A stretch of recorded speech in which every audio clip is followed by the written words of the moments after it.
From New York, I boarded a plane to Boston to find Dr. John Trump of the Massachusetts Institute of Technology. Dr. Trump was now retired from the company he founded, High Voltage Engineering, but he agreed to meet me at the company office the next morning. In the spring of 1943, Dr. Carl T. Compton, who was then president of MIT, asked me to go to New York and examine the effects of Nikola Tesla. These were contained in an upper floor of a warehouse somewhere in New York City.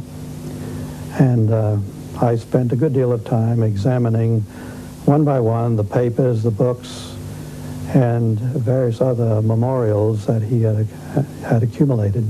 But I was particularly looking for something which would be evidence of a secret weapon, which I was reminded by the agents, the two agents who were present during the entire time, was a matter of concern to the United States. In the course of this, I did come across a number of letters directed at the upper echelon of the British Empire, that is, I think, to the King and Queen, or perhaps just to the King of England, and also to the Tsar of Russia, explaining that he was the inventor of a secret weapon which had rather remarkable properties, and that he would be interested in entering into a negotiation which would lead to a disclosure of what they were. Of course, I spent a good deal of time looking through these papers, trying to find out what the nature of this secret weapon was. I think I had, although I don't remember it so very accurately, an idea of what its properties were.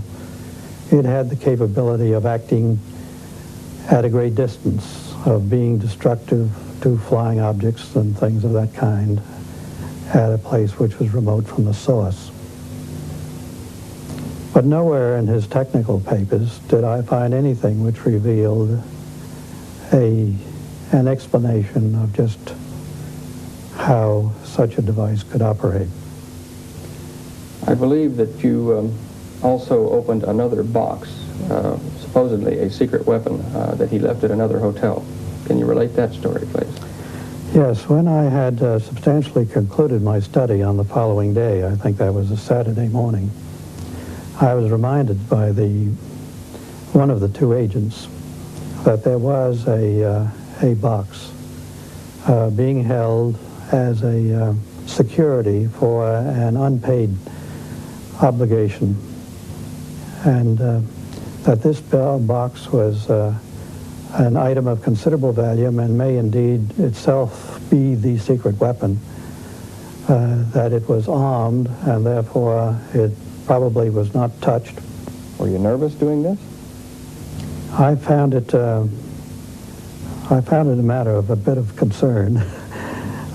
However, I realized that this had to be done, and so we taxied down to this hotel.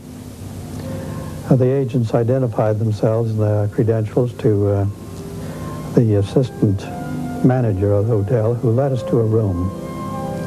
This room was essentially empty except for a table and a steel cabinet against the wall, which was opened. I think perhaps he opened it with a key.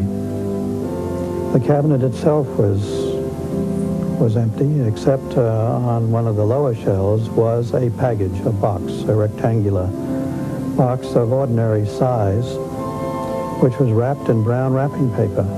It turned out to be a highly polished box with brass clasps, and it looked more like an instrument case.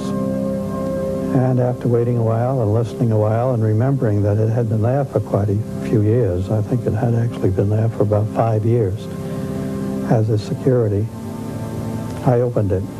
It turned out to be a Decade resistance box, manufactured by, I suspect, an American manufacturer, and something of value, but not great value, and certainly nothing ominous at all in its nature. So after Dr. Tesla had let the world know of his secret weapon, after he had written letters to the King of England and to the Tsar of Russia, offering them this weapon at a time when both were engaged against the Germans in World War II, no evidence or papers were found which referred to any such secret weapon. My report to Dr. Compton was that I saw no danger in releasing these papers and these relics to his heirs. Miss Musar had arrived too late to know who had opened Dr. Tesla's safe or what had been removed. And Dr. Trump had found nothing which he considered dangerous or a secret weapon. Tesla had been a naturalized American citizen for 54 years, so why were his papers seized by agents of the custodian of alien property?